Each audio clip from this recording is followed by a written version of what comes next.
Chers frères et sœurs, chers bénis de Yahweh, que le nom de Yah soit béni, que son règne vienne, que sa volonté soit faite sur la terre comme dans les cieux. Nous voulons que ce monde-là passe et que son règne vienne.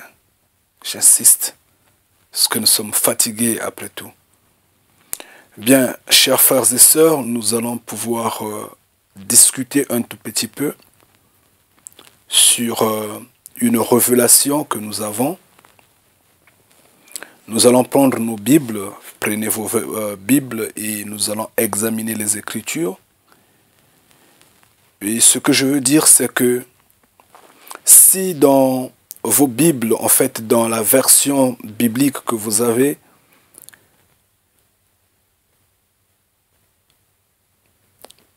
en fait, ce que je veux dire, c'est que nous allons parler du nom de notre Créateur, en fait, Yahweh,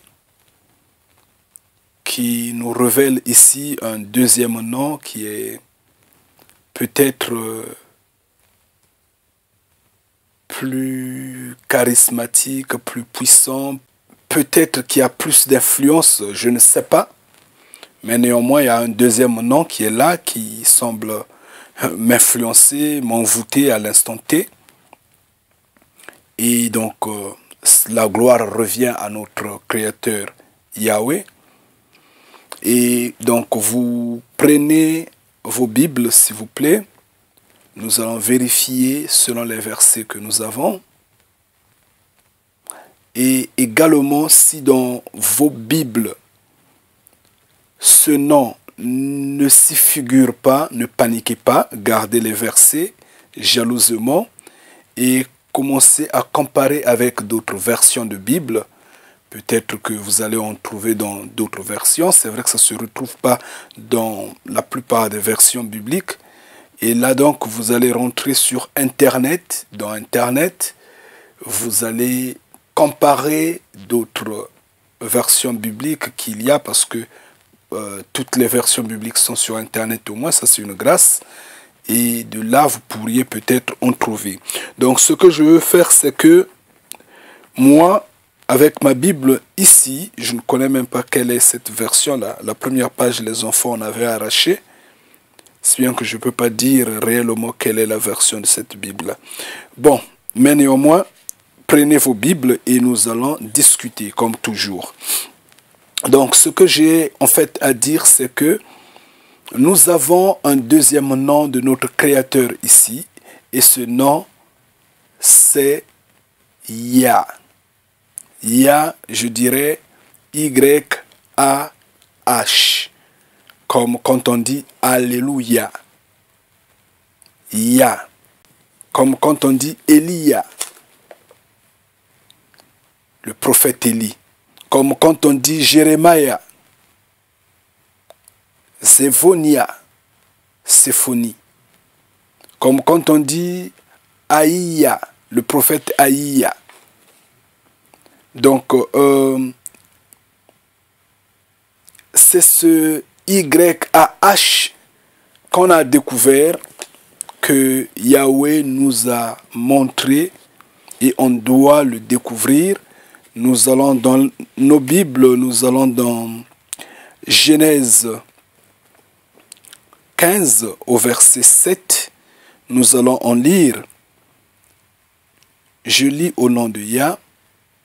Il lui dit encore, je suis Yah, qui t'ai fait sortir d'Ur des Chaldéens, afin de te donner ce pays pour en prendre en possession. Amen. Donc ici, notre Créateur Yahweh se montre en tant que Yah auprès d'Abraham. Et pour le confirmer, il va dans Exode, combien je vois là? Exode 15. Exode 15 au verset 2. Je lis à son nom. Ma force et ma puissance, c'est Yah. Puisqu'il devient mon salut, c'est là mon Créateur. Et je le louerai, le Créateur de mon Père, et je l'exalterai. Amen. Donc, une fois de plus, ici, dans Exode 15, au verset 2, Yahweh s'annonce également comme étant Yah. Yah. Donc, on peut vous appeler les bénis de Yah, comme on peut vous appeler les bénis de Yahweh. Ça ne va rien changer à ce moment-là. Donc, nous avançons un tout petit peu encore. Nous allons dans, je crois que c'est Exode 17. Exode 17 au verset 16. Et je veux lire une fois de plus au nom de Yah, en disant, parce qu'une main est contre le trône de Yah, pour Yah, ce sera la guerre avec Amalek de génération en génération. Amen. Donc, là également, nous voyons encore Yahweh une fois de plus, le Créateur vivant, le Créateur de l'humanité, s'annoncer comme serait Yah. Alléluia. Elia. Aïa. Jérémia. Zéphonia. Isaïa.